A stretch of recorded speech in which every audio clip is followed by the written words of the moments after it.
Hi friends, ఎలా ఉన్నారు? ఇది OnePlus 13 ఇయర్లో OnePlus తీసుకొచ్చిన ఫ్లాగ్షిప్ ఫోన్ అనమాట.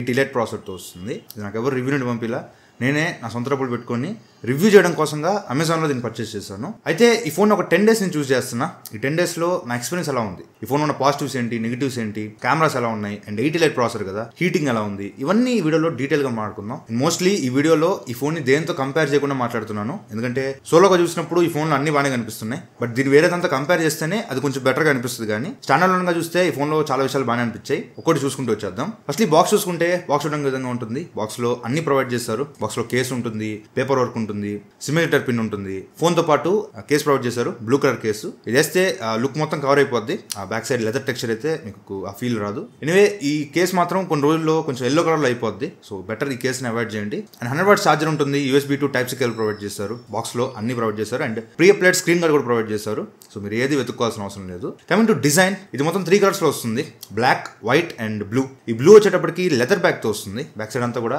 లెదర్. ఇది మరీ హార్డ్ లెదర్ కాదు, కొంచెం సాఫ్ట్ గానే ఉంది. మరి గోర్తో గీకితే ఘాట్లు పడిపోయి అంత సాఫ్ట్ కాదు, కానీ బానే ఉంది లెదర్ అయితే. చుట్టూ మెటల్ ఫ్రేమ్ తో వస్తుంది. అండ్ ఇది హెజల్బ్లడ్ పార్ట్నర్షిప్ తో వస్తుంది. కెమెరాస్ వీళ్ళు హెజల్బ్లడ్ పార్ట్నర్షిప్ తో వచ్చారు. మరి అది ఎలా ఉందో తర్వాత చెప్తాను. Firstly phone in hand feel, చేతులు పట్టుకున్నప్పుడు ఫోన్ చాలా ప్రీమియం ఉంటుంది. అఫ్ కోర్స్ ప్రీమియం ఫోనే కాబట్టి చేతులు యూజ్ చేస్తున్నప్పుడు చాలా బాగా అనిపిస్తుంది. చుట్టూ మెటల్ ఫ్రేమ్ తో వస్తుంది. Front side ceramic guard protection తో వస్తుంది. అండ్ ఫస్ట్ టైం OnePlus వాళ్ళు ఈసిమ్ సపోర్ట్ తో ఈ ఫోన్ తీసుకొచ్చారు. ఇప్పటివరకు ఈసిమ్ మన ఐఫోన్స్ లో, సామ్సంగ్ ఫోన్స్ లో చూసాము, బట్ OnePlus లో ఇదే ఫస్ట్ టైం అనమాట. దీనిలో ఈసిమ్ ఫెసిలిటీ తీసుకొచ్చారు. ఏదర్ మీరు 2 ఫిజికల్ సిమ్స్ వాడచ్చు, లేదంటే ఒక ఫిజికల్ సిమ్ ఒక ఈసిమ్ వాడుకోవచ్చు. సరే, కమింగ్ టు డిస్ప్లే, ఇది 6.82 inches క్వాడ్ HD డిస్ప్లే, అంటే 2K డిస్ప్లే తో వస్తుంది. LTPO AMOLED డిస్ప్లే, ఇది 120Hz రిఫ్రెష్ రేట్ సపోర్ట్ చేస్తుంది. ఇది ప్రో HDR డిస్ప్లే, దీనిలో అన్ని ఉంటాయి. డాల్బీ విజన్ సపోర్ట్ చేస్తుంది, HDR10+ సపోర్ట్ చేస్తుంది, వైడ్ యాంగిల్ సపోర్ట్ తో వస్తుంది. ఎవ్రీథింగ్ ఈ డిస్ప్లేలో ఇది లేదు అని చెప్పడానికి లేదు, అన్నీ ఉన్నాయి డిస్ప్లేలో. ఫోన్లో మీరు ఏదైనా సినిమాలు చూస్తుంటే అసలు డిస్ప్లే మాత్రం చాలా బాగుంటుంది. వెరీ వైబ్రెంట్ కలర్స్, చూడడానికి చాలా అట్రాక్టివ్ ఉంటుంది. 2K డిస్ప్లే కాబట్టి క్వాలిటీ నెక్స్ట్ లెవెల్లో ఉంది. అయితే ఫస్ట్ మీరు సెట్టింగ్స్ లో డిస్ప్లేలో స్క్రీన్ రెజల్యూషన్ అన్న ఆప్షన్ ఉంటుంది. అందులోకి వెళ్ళి హై పెట్టుకోండి. ఒకవేళ స్టాండర్డ్ లో పెడితే మీకు ఫుల్ HD డిస్ప్లే వస్తుంది. ఆ ఎక్స్పీరియన్స్ మీకు అంత బాగోదు. సో బెటర్ 2K డిస్ప్లే పెట్టుకోండి. అఫ్ కోర్స్ 2K డిస్ప్లే పెట్టుకుంటే కొంచెం బ్యాటరీ అనేది ఫాస్ట్ గా డ్రైన్ అయిపోద్ది. అయినా పర్లేదు, బ్యాటరీ లైఫ్ నేను బ్యాటరీ డిపార్ట్మెంట్ లో మాట్లాడతా. బట్ పెట్టుకోవచ్చు 2K డిస్ప్లే, ప్రాబ్లం లేదు. కమింగ్ టు బ్రైట్నెస్, ఇండోర్ లో ఇది 15 nits దాకా వస్తుంది అప్రాక్సిమేట్ గా. అండ్ అవుట్డోర్ సన్లైట్ లోకి వెళ్తే మాక్సిమం 1600 nits దాకా వచ్చింది, అంతకుమించి రావట్లేదు. సన్లైట్ విజిబిలిటీ అయితే పెద్ద ప్రాబ్లం లేదు, మీకు సన్లైట్ లో ఫోన్ బాగా కనిపిస్తుంది, పెద్ద ఇష్యూ లేదు. And peak brightness HDR content stream చేస్తున్నప్పుడు 2200 nits దాకా వెళ్తుంది. ఓవరాల్ గా డిస్ప్లే బాగానే ఉంది. బట్ సౌండ్, ఇందులో స్టీరియో స్పీకర్స్ తో వస్తుంది, పైన కింద 2 స్పీకర్స్ ఉంటాయి. దీనిలో డాల్బీ అట్మాస్ సపోర్ట్ లేదు. వీళ్ళు ఒప్పోతో కొలాబ్ అయిపోయారు కాబట్టి ఆ ఒప్పోలో యూజ్ చేసే ఆ ఓ రియాలిటీ ఆడియో దాన్ని దీనిలో కూడా యూజ్ చేశారు. సో అది మీకు డాల్బీ అట్మాస్ అంత క్వాలిటీ ఉండదు. బట్ సౌండ్ క్వాలిటీ దీనిలో సపరేట్గా అంటే బాగానే అనిపించింది. బట్ వేరే ఫోన్ IQ 13తో కంపేర్ చేస్తే నాకు ఇది సౌండ్ క్వాలిటీ అసలు నచ్చలేదు. బట్ స్టాండర్డ్ లోన్గా చూస్తే సౌండ్ క్వాలిటీ ఓకే, ఇంకొంచెం లౌడ్ ఇచ్చుంటే బాగుండేది, ఇంకొంచెం క్వాలిటీగా ఇచ్చుంటే బాగుండేది. బట్ ఈ ప్రైస్ అంటే 65,000 పెడుతున్నాం కాబట్టి ఈ సౌండ్ క్వాలిటీ నాకు అంత మంచిగా అనిపించలా, ఇంకొంచెం బెటర్గా చేస్తే బాగుండు అనిపించింది. సరే, కమింగ్ టు పర్ఫార్మెన్స్, ఇది స్నాప్డ్రాగన్ 8 ఇలైట్ ప్రాసెసర్తో వస్తుంది. సేమ్ మనం IQ 13లో చూసాం సేమ్ ప్రాసెసర్ని, దీనిలో కూడా అదే ప్రాసెసర్తో వస్తుంది. ఆయన బెంచ్ మార్క్ స్కోర్స్ రన్ చేసినప్పుడు 2.1 million స్కోర్ చేసింది. ఇది చాలా తక్కువ స్కోరు. యాక్చువల్గా 8 ఇలైట్ 2.6 million అబోవ్ స్కోర్ చేయాలి. 2.6 కానీ 2.8 కానీ అలా స్కోర్ చేయాలి. బట్ ఇది 2.1 దగ్గర అయిపోతుంది. నేను చాలాసార్లు రిపీటెడ్గా టెస్ట్ చేశా, ఎప్పుడు కూడా 2.1 million దాటలేదు అనమాట. మరి యాప్ ప్రాబ్లమా ఏంటో నాకు అర్థం కాల. అండ్ గీక్ బెంచ్ స్కోర్స్ బాగానే వచ్చినాయి. సింగిల్ కోర్లో అప్రాక్సిమేట్గా 3000 స్కోర్ చేసింది. అండ్ మల్టీ కోర్లో 8700 పైన స్కోర్ చేసింది. గీక్ బెంచ్ స్కోర్స్ మొత్తం బాగానే ఉన్నాయి. అండ్ CPU థ్రోటిల్ టెస్ట్ చేసినప్పుడు మాత్రం అసలు ఇప్పటి వరకు నేను లాస్ట్ 1.5 yearగా ఫోన్స్ అన్ని కొని చేస్తున్నాను కదా, ఏ ఫోన్లో కూడా నాకు ఇన్ని కలర్స్ కనిపించలేదు. CPU థ్రోటిల్ టెస్ట్లో గ్రీన్ ఉంది, ఎల్లో ఉంది, రెడ్ ఉంది, ఆరెంజ్ ఉంది, అన్ని కలర్స్ కనిపిస్తున్నాయి. బాగా త్రోట్లేదు CPU. నిజంగా CPU థ్రోటిల్లో ఫెయిల్ అయిందా లేకపోతే యాప్ ప్రాబ్లమా నాకు సరిగ్గా అర్థం కాలేదు. కానీ ఎన్నిసార్లు రన్ చేసినా అలాగే వస్తుంది. 56% థ్రోట్లైంది. And 3D benchmarks run చేసినప్పుడు 73% స్టెబిలిటీ మాత్రమే చూపించింది. స్కోర్స్ అన్నింటిలో ఇది సరిగ్గా పర్ఫామ్ చేయాల. బట్ స్కోర్స్ని చూసి మనం ఫోన్ జడ్జ్ చేయకూడదు. కానీ ఈ బెంచ్ మార్క్స్ రన్ చేసేటప్పుడు టెంపరేచర్ నేను చెప్పట్లా, ఎందుకంటే లాస్ట్ 3-4 ఫోన్స్గా చూస్తున్నా ఏందో అసలు బెంచ్ మార్క్స్ రన్ చేయగానే 50-51 ఏదో ఊరికి వెళ్ళిపోతుంది. 51 degreesకి, చలికాలంలోనే 51 degrees అంటే ఎండాకాలంలో ఇంకెంత టెంపరేచర్ వెళ్తుందో. బట్ బెంచ్ మార్క్స్ రన్ చేసేటప్పుడు CPU మ్యాక్సిమం త్రోట్లేదు కాబట్టి ఆ హీట్ ఎక్కువ వస్తుంది. మీరు జనరల్గా యూజ్ చేస్తున్నప్పుడు మీరు ఎంత హెవీ గేమ్ అన్నా కూడా ఆ టెంపరేచర్స్ రావు. సో బెంచ్ మార్క్స్ రన్ చేసినప్పుడు వచ్చే టెంపరేచర్ కన్సిడర్ చేయాల్సిన అవసరం లేదు. నేను ఇంకా ఈ వీడియో నుంచి ఎప్పుడు కూడా బెంచ్ మార్క్స్ రన్ చేసినప్పుడు ఎంత టెంపరేచర్ వచ్చిందో నేను చెప్పను. Coming to real time performance, general యూసేజ్కి మీకు నార్మల్ యూసేజ్లో ఈ ఫోన్ చాలా ఈజీగా హ్యాండిల్ చేస్తుంది. ఏ టాస్క్ అయినా చాలా సింపుల్గా హ్యాండిల్ చేస్తుంది. కమింగ్ టు గేమింగ్, గేమ్స్ ఆడే వాళ్ళకి మాత్రం దీనిలో నేను బీజిఎంఐ ఆడాను. BGMI smooth ultra extreme support చేస్తుంది, అంటే 120 FPS సపోర్ట్ చేస్తుంది. గేమ్ ఆడుతున్నప్పుడల్లా మోస్ట్లీ ఫ్రేమ్స్ డ్రాప్ అవ్వట్లా, చాలా స్మూత్ గేమ్ ప్లే ఉంది. ఎక్కడ ల్యాక్స్ కానీ ఫ్రేమ్ డ్రాప్స్ కానీ ఎక్కడ లేవు. కంటిన్యూస్గా ఒక 1 hour 2 hours ఆడుతూనే ఉన్నాను. ఎక్కడ అసలు బై మిస్టేక్ గా కూడా ల్యాక్స్ కానీ ఫ్రేమ్ డ్రాప్స్ కానీ లేవు. బటర్ స్మూత్ ఎక్స్పీరియన్స్ అనమాట గేమ్ ఆడుతున్నప్పుడు. బీజిఎంఐ ఆడుతున్నప్పుడు నాకు వచ్చిన పీక్ టెంపరేచర్ 38.5 degrees టెంపరేచర్ అనుకుంటా, అంతకుమించి పోలేదు. అండ్ గెన్షిన్ ఇంపాక్ట్ ఆడాను. గెన్షిన్ ఇంపాక్ట్ చాలా హెవీ గ్రాఫిక్స్ గేమ్ అనమాట. దానిలో కూడా ఇది 60 FPS లో హ్యాండిల్ చేస్తుంది. కాకపోతే గెన్షిన్ ఇంపాక్ట్ 60 FPS పెడితే బ్యాటరీ కొంచెం ఫాస్ట్గా డ్రైన్ అయిపోతుంటే అనిపించింది. ఎనివే గేమ్ ప్లేలో ప్రాబ్లం లేదు, గేమ్ ప్లే చాలా స్మూత్ ఉంది. ఇక్కడ అసలు గెన్షిన్ ఇంపాక్ట్ లో కూడా ఎక్కడ ల్యాక్స్ కానీ ఫ్రేమ్ డ్రాప్స్ కానీ రాలేదు. Very smooth game play. కాకపోతే ఫోన్ కొంచెం వామ్ అయినట్టు అనిపించింది.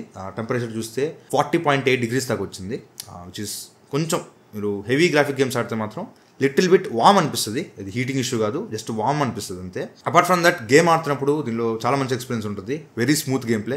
ఒకవేళ గేమ్స్ కోసంగా మీరు ఈ ఫోన్ తీసుకోవాలనుకుంటే కళ్ళు మూసుకొని తీసుకోవచ్చు, చాలా మంచి గేమింగ్ పర్ఫార్మెన్స్ ఉంది దీనిలో. దానికి అడిషనల్గా దీనిలో LPDDR5X ర్యామ్తో వస్తుంది. ర్యామ్ మేనేజ్మెంట్ అయితే నాకేం పెద్ద ప్రాబ్లం రాలేదు. చాలా యాప్స్ మెమరీలో ఉంచుకుంటుంది. మరి హెవీ గేమ్స్ గెన్షిన్ ఇంపాక్ట్ లాంటివి రీలోడ్ అయిపోతున్నాయి, కానీ మోస్ట్ ఆఫ్ ది యాప్స్ మెమరీలో బాగానే ఉంచుకుంటుంది. అండ్ ఇది UFS 4.0 స్టోరేజ్తో వస్తుంది. కమింగ్ టు బ్యాటరీ, ఇది 6000 mAh బ్యాటరీతో వస్తుంది. 100 watts ఫాస్ట్ ఛార్జింగ్ సపోర్ట్ చేస్తుంది. బాక్స్లోనే 100 watts ఛార్జర్ కూడా ప్రొవైడ్ చేస్తారు. దాన్ని బట్టి దీన్ని ఫుల్ ఛార్జ్ చేస్తే 13 నిమిషాల్లో 50% ఛార్జ్ అయింది, 28 నిమిషాల్లో 90% ఛార్జ్ అయింది. అండ్ 0 to 100 ఫుల్ ఛార్జ్ అవ్వడానికి 36 minutes టైం పట్టింది. వీళ్ళు ఎగ్జాక్ట్గా 36 minutes చెప్పారు, నాకు కరెక్ట్గా 36 minutesలో ఫుల్ ఛార్జ్ అయిపోయింది, which is very good thing. And discharge గురించి మాట్లాడితే జనరల్గా మనం డే టు డే లైఫ్లో ఏం చేస్తామో అవే చేశాను. నాకు కరెక్ట్గా స్క్రీన్ ఆన్ టైం 8 hours వచ్చింది, విత్ 3% బ్యాటరీ మిగిలింది. అప్రాక్సిమేట్గా 8 hours అనేది very good screen on time. Of course OnePlus 13Rలో ఇంకా ఎక్కువ 9.5 hours దాకా వచ్చింది. బట్ ఆ డిస్ప్లే వేరు, ఈ డిస్ప్లే వేరు, ఆ ప్రాసెసర్ వేరు, ఈ ప్రాసెసర్ వేరు. అది పెద్ద ప్రాబ్లం కాదు. బ్యాటరీ పర్ఫార్మెన్స్ అయితే నాకు బాగానే అనిపించింది, అక్కడ పెద్ద ప్రాబ్లం లేదు. ఓవరాల్గా డిస్ప్లే, బ్యాటరీ, పర్ఫార్మెన్స్ 3 చాలా బాగున్నాయి. I mean to cameras, back side 3 cameras వస్తుంది. 3 50 MP కెమెరాసే. 50 MP main camera, Sony LYT-808 సెన్సార్తో వస్తుంది. ఆప్టికల్ ఇమేజ్ రెజల్యూషన్ సపోర్ట్ చేస్తుంది. And 50 MP ultra wide angle camera and 50 MP telephoto camera, దీనికి కూడా optical image resolution ఉంటుంది. ఇది Sony LYT-600 సెన్సార్తో వస్తుంది. And front 32 MP కెమెరాతో వస్తుంది. ఇది Sony IMX615 సెన్సార్తో వస్తుంది.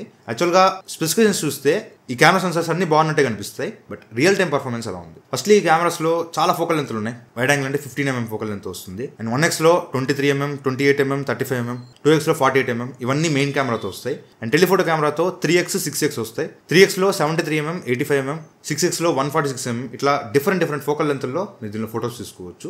అన్ని టెస్ట్ చేసా, ఎలా ఉందో చెప్తా. Firstly wide angle camera 50 MP camera కాబట్టి compare to any other phone ఈ వైడ్ యాంగిల్ ఫోటోస్ అయితే బాగానే కనిపిస్తున్నాయి. జూమ్ చేసినా కొంచెం డీటెయిల్స్ బాగానే కనిపిస్తున్నాయి. అండ్ వీడియో కూడా 4K 60 FPS సపోర్ట్ చేస్తుంది. వీడియో క్వాలిటీ కూడా బాగానే ఉంది. కాకపోతే నైట్ టైంలో మాత్రం ఫొటోస్ కానీ వీడియో క్వాలిటీ కానీ అసలు బాగాలేదు. డే టైంలో మీకు వైడ్ యాంగిల్ కెమెరా బాగానే పర్ఫామ్ చేస్తుంది. Coming to main camera, lighting బాగున్నప్పుడు 1X ఫొటోస్ కానీ 2X ఫొటోస్ కానీ చాలా బాగా వస్తున్నాయి. జూమ్ చేస్తే డీటెయిల్స్ కానీ, ఆ స్క్రీన్ టోన్ కానీ, టెక్స్చర్ కానీ చాలా నీట్గా కనిపిస్తుంది. అండ్ టెలిఫోటో కెమెరాతో 3X కానీ 6X కానీ రెండు కూడా చాలా ఎక్సలెంట్ వస్తున్నాయి. లైటింగ్ చాలా బాగుంది అనుకుంటే మాత్రం దీనిలో వంకబెట్టడానికి లేదు, బ్యూటిఫుల్ ఫొటోస్ వస్తున్నాయి. And coming to portraits 1X, 2X, 3X 3 different focal లెంత్లో ఫొటోస్ తీసుకోవచ్చు. అందులో ముఖ్యంగా 3X ఫొటోస్ మాత్రం ఎక్సలెంట్ వస్తున్నాయి. ఆ డెప్త్ కానివ్వండి, ఆ బ్లర్ కానివ్వండి, ఆ ఫేస్లో డీటెయిల్స్ కానివ్వండి, లైటింగ్ బాగుంటే చాలా బాగా వస్తున్నాయి ఫొటోస్, ఎక్సలెంట్ వస్తున్నాయి. కాకపోతే ప్రాబ్లం ఏంటంటే ఒకవేళ సన్లైట్ మీ వెనక ఉందనుకోండి, అప్పుడు ఫొటోస్ తీస్తే ఈవెన్ ఫొటోస్లో కానీ పోర్ట్రేట్స్లో కానీ మీ ఫేస్ అంతా తెల్లగా అయిపోతుంది. ఆ ఫేస్ వైట్నింగ్ ఇష్యూ ఉంటుంది. దీన్ని OnePlus ఫోన్స్లో చాలా ఫోన్స్లో చూసాను ఇది ఫేస్ వైట్నింగ్ ఇష్యూ. మొహన్ అంతా ఒక పెయింట్ కొట్టినట్టు అయిపోతుంది. చూడడానికి ఆ ఫొటోస్ అయితే అసలు బాగాలేవు. సో మోస్ట్లీ ఏమైనా అప్డేట్లో ఫిక్స్ చేస్తే ఓకే, బట్ అప్డేట్ ఇవ్వకపోతే మాత్రం సన్లైట్ మీ వెనకాల ఉన్నప్పుడు ఫొటోస్ తీసుకోవడం కొంచెం అవాయిడ్ చేయండి. కమింగ్ టు వీడియో, ఇందులో 8K 30 FPS సపోర్ట్ ఉంది. 8K 30 FPS శాంపుల్ నాకు కొంచెం చీకటి కనిపించింది. ఫొటోస్లో ఉన్నంత ఆ స్కిన్ టోన్ కానీ, ఆ బ్రైట్నెస్ కానీ వీడియోలో కనిపించట్లా. 8K 30 FPS శాంపుల్ నాకైతే అంత బాగా అనిపించలే. సరే 8K ఎవరు యూజ్ చేయరు కాబట్టి పక్కన పెట్టేస్తే 4K 60 FPSలో OIS సపోర్ట్ ఉంటుంది. And HDR Dolby vision support చేస్తుంది. 4K 60 FPSలో 1X వీడియో అయితే చాలా స్టేబుల్గా ఉంది. ఆ స్కిన్ టోన్ కానీ ఎవ్రీథింగ్ బాగానే కనిపిస్తుంది. టెలిఫోటో కెమెరాతో వీడియో తీస్తే టెలిఫోటో కూడా 3Xలో 4K 60 FPS సపోర్ట్ చేస్తుంది. బట్ దీనిలో స్కిన్ టోన్స్ ఇంకా యాక్యురేట్గా కనిపిస్తున్నాయి, ఇంకా నీట్గా కనిపిస్తున్నాయి. కాకపోతే కొంచెం షేక్ అవుతుంది. దీనిలో స్టెబిలైజేషన్ ఉంది, OIS ఉంది, బట్ మీరు కొంచెం స్టేబుల్గా తీయాలి. 3X కాబట్టి మరీ జూమ్ ఉంటుంది. మీరు కరెక్ట్గా తీస్తే మాత్రం చాలా బాగా వస్తుంది. అండ్ 6Xకి వస్తే 6Xలో మాత్రం మీకు వీడియో క్వాలిటీ అంత బాగాలేదు. ఇక్కడ కూడా 4K 60 FPS సపోర్ట్ ఉంది, కానీ మొత్తం సాఫ్ట్ అయిపోద్ది, ఫుల్ నాయిస్ వచ్చేస్తుంది, బాగా షేక్ అయిపోతుంది. సో 6Xలో మీరు వీడియోస్ తీయడానికి పనికిరాదు. I mean to bouquet videos 1080p 30 FPSలో అన్ని ఫోకల్ లెంత్లో మీరు వీడియోస్ తీసుకోవచ్చు. 1Xలో అయితే బాగానే కనిపిస్తుంది, డెప్త్ కానీ కలర్స్ కానీ ఎవ్రీథింగ్ బాగానే కనిపిస్తుంది. బట్ 3Xలో మాత్రం మీకు అవుట్ ఫోకస్ వెళ్ళిపోతుంది, బ్యాక్గ్రౌండ్ ఫోకస్ వెళ్ళిపోతుంది, మీరు బ్లర్ అయిపోతున్నారు. సో ఒక ఇష్యూ ఉంది. 6xలోకి వెళ్తే ఇంకా దారుణం, మొత్తం బ్లర్ అయిపోతుంది. అసలు బొకే వీడియోస్ దాని తీయడానికి పనికిరాదు. అదే లో లైట్లోకి వచ్చారంటే ఇక్కడ కూడా కెమెరాస్ నేను కొంచెం ఇంప్రెస్ చేసింది. 1x కానీ 2x 3x చాలా బాగా వస్తున్నాయి. బట్ 6x ఫోటోస్ మాత్రం ఫేస్ కొంచెం సాఫ్ట్ అయిపోతుంది. అపార్ట్ ఫ్రమ్ దట్ అన్ని ఫోటోస్ బాగానే కనిపిస్తున్నాయి. అండ్ పోర్ట్రేట్స్ కూడా 1x portraits, 2x portraits, 3x portraits 3 బాగానే వస్తున్నాయి. కాకపోతే వెరీ లో లైటింగ్లోకి వెళ్ళిపోతే, మరీ తక్కువ లైట్ ఉన్నప్పుడు 1x ఫోటోస్ 2x ఫోటోస్ బాగానే కనిపిస్తున్నాయి. 3x మాత్రం సాఫ్ట్ అయిపోతుంది, కాకపోతే చూడడానికి బాగానే కనిపిస్తుంది. 6x మాత్రం మరీ సాఫ్ట్ అయిపోతుంది, జూమ్ చేస్తే అసలు డీటెయిల్స్ లేవు. 6x బాగాలేదు కానీ 3x ఫోటోస్ బాగానే కనిపిస్తున్నాయి. పోర్ట్రేట్స్ కూడా అంతే, 1x portraits, 2x portraits, 3x portraits everything బాగానే కనిపిస్తున్నాయి. అండ్ వీడియో 4K 60 FPS పర్లేదు, అంత బ్యాడ్ కాదు, మరి అంత గుడ్ కాదు, పర్లేదు బాగానే ఉంది. బట్ 3x 6x ఈ రెండులో వీడియోస్ రికార్డ్ చేస్తే మాత్రం నాకైతే నచ్చలేదు. ఫుల్ గ్రీన్స్ వచ్చేస్తున్నాయి, ఫుటేజ్ అయితే పనికిరాదు. అండ్ బొకే వీడియో కూడా 1080p 30 FPS బొకే వీడియో చూడడానికి బాగుంది కానీ మీకు డీటెయిల్స్ కనిపించట్లా, మొత్తం నాయిస్ వచ్చేస్తుంది. ఓవరాల్గా మోస్ట్ ఆఫ్ ద కేసులో ఈ కెమెరాస్ అయితే నన్ను సాటిస్ఫై చేశాయి. బట్ కొన్ని మైనర్ ఇష్యూస్ ఉన్నాయి, అవి సాల్వ్ చేస్తే ఆ కెమెరాస్ అయితే బాగానే ఉన్నాయి. And coming to front camera 32 MP కెమెరాతో వస్తుంది. ఈ కెమెరా డీటెయిల్స్ అయితే చాలా బాగున్నాయి. ముఖ్యంగా ఫోటోస్ కానీ పోర్ట్రేట్ షాట్స్ కానీ ఎవ్రీథింగ్ బాగానే వస్తున్నాయి. అండ్ ఫ్రంట్ కెమెరా యూజ్ చేసి మీరు 4K 60 FPS వీడియోస్ రికార్డ్ చేసుకోవచ్చు. వీడియో క్వాలిటీ కూడా చాలా ఎక్సలెంట్ వస్తుంది. కాకపోతే సన్ మీ వెనకాల ఉంటే మాత్రం ఫోటోస్ కొంచెం same face whitening issue front కెమెరాలో కూడా ఉంది. కమింగ్ టు నైట్ టైం మాత్రం ఫేస్ కొంచెం సాఫ్ట్ అవుతుంది. బట్ చూడడానికి బాగానే ఉంది, జూమ్ చేస్తే మాత్రం ఫేస్ కొంచెం సాఫ్ట్ అయిపోతుంది. బట్ వీడియో మాత్రం బాగాలేదు, వీడియో ఫుల్ నాయిస్ వచ్చేస్తుంది 4K 60 FPS శాంపుల్. ఓవరాల్గా ఫ్రంట్ క్యామ్ ఓకే బాగానే ఉంది. బ్యాక్ కెమెరాస్ మాత్రం లిటిల్ బిట్ ఇంప్రూవ్మెంట్స్ చేస్తే చాలా బాగుంటుంది. ఎందుకంటే ఇది స్టాండర్డ్గా చూసినప్పుడు నాకు దీనిలో అన్నీ బాగానే కనిపించినాయి. బట్ IQ13తో కంపేర్ చేశాను. IQ13తో కంపేర్ చేసినప్పుడు చాలా ఆస్పెక్ట్స్లో IQ13 దీనికన్నా బాగా పర్ఫామ్ చేస్తుంది. లైక్ వీడియోస్లో వీడియో క్వాలిటీ అసలు IQలో చాలా బాగుంది. సో అలా కంపారిజన్కి వెళ్తే దీనిలో కెమెరాస్ అంత గొప్పగా లేవు, కానీ స్టాండర్డ్గా దీన్ని సపరేట్గా చూస్తే కెమెరాస్ అయితే ఓకే బాగానే ఉన్నాయి. బట్ స్టిల్ దీనిలో కొన్ని ఇంప్రూవ్మెంట్స్ అవసరం. అప్డేట్స్ ఇచ్చి ఫిక్స్ చేయొచ్చు, అది పెద్ద ప్రాబ్లం కాదు. అండ్ నెక్స్ట్ నాకు దీనిలో బాగా నచ్చింది యూజర్ ఎక్స్పీరియన్స్. వెరీ ఫ్లూయిడ్, చాలా స్మూత్ ఉంది. ఇది ఆక్సిజన్ వాయిస్తో వస్తుంది, Android 15తో వస్తుంది. చాలా స్మూత్ ఉంది, బటర్ స్మూత్. మీరు స్క్రోలింగ్ కానివ్వండి, యానిమేషన్స్ కానివ్వండి, యాప్ ఓపెనింగ్ క్లోజింగ్ కానివ్వండి, వెరీ స్మూత్ ఉంది. UI మాత్రం నాకు భలే నచ్చింది. అక్కడ బ్లోట్వేర్ కూడా ఇవ్వాల, చాలా బాగుంది. అండ్ హ్యాప్టిక్స్ కూడా బాగున్నాయి, వైబ్రేషన్ కానీ హ్యాప్టిక్ ఫీడ్బ్యాక్ కానీ చాలా బాగుంది. ఖచ్చితంగా ఒక ప్రీమియం ఫోన్ యూజ్ చేసిన ఎక్స్పీరియన్స్ ఉంటుంది. అండ్ అలర్ట్ స్లైడర్ కూడా తీసేలా, అలర్ట్ స్లైడర్ కూడా ఉంది. అండ్ అల్ట్రాసానిక్ ఫింగర్ ప్రింట్ సెన్సార్తో వస్తుంది. జస్ట్ అలా ఒక మిల్లీ సెకండ్ టచ్ చేసిన చాలు అన్లాక్ అయిపోతుంది. వెరీ ఫాస్ట్, వెరీ యాక్యురేట్ ఉంది, ఎక్కడ ఫెయిల్ అవ్వలేదు, పెద్ద ప్రాబ్లం లేదు. అండ్ ఇది IP69 రేటింగ్తో వస్తుంది. వాటర్ జెట్స్ని కూడా సర్వే అవుతుంది. అట్లనే నీళ్ళు ఎత్తి కొట్టబాకండి. ఇది కొన్ని రోజులు మాత్రమే ఉంటుంది, తర్వాత ఈ IP రేటింగ్ కోల్పోతూ వస్తుంది. దీని గురించి డీటెయిల్గా ఒక వీడియో చేశాను, పైన ఐకార్డ్స్లో ఇస్తా. ఒకవేళ మీకు ఇంట్రెస్ట్ ఉంటే ఒకసారి ఆ వీడియో చూడండి. Coming to pricing, 12GB RAM 256GB model 70,000 తీసుకొచ్చారు, రూపాయి తక్కువ. And 16GB RAM 512GB storage 77,000 రూపాయలు తీసుకొచ్చారు. And 24GB RAM 1TB storage 90,000 రూపాయలు తీసుకొచ్చారు. సెకండ్ రెండు అసలు మర్చిపోండి, మైనస్ తీసేయండి, అంత పెట్టాల్సిన అవసరం లేదు. ఈ బేస్ మోడల్ 70,000 తీసుకొచ్చారు కదా, దానిలో 4,000 రూపాయలు కార్డ్ ఆఫర్ ఉంది. 65,000 65,000 రూపాయలకి మీకు ఈ ఫోన్ వస్తుంది.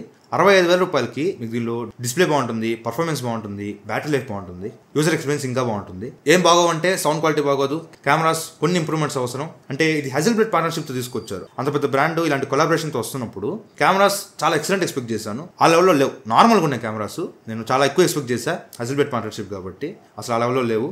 సో కెమెరాస్ కూడా కొంచెం ఇంప్రూవ్ చేస్తే బాగుంటుంది. అండ్ గ్రీన్ లైన్ ఇష్యూస్ గురించి ఎవరైనా భయపడుతుంటే OnePlus వాళ్ళు లైఫ్ టైం సొల్యూషన్ తీసుకొచ్చారు.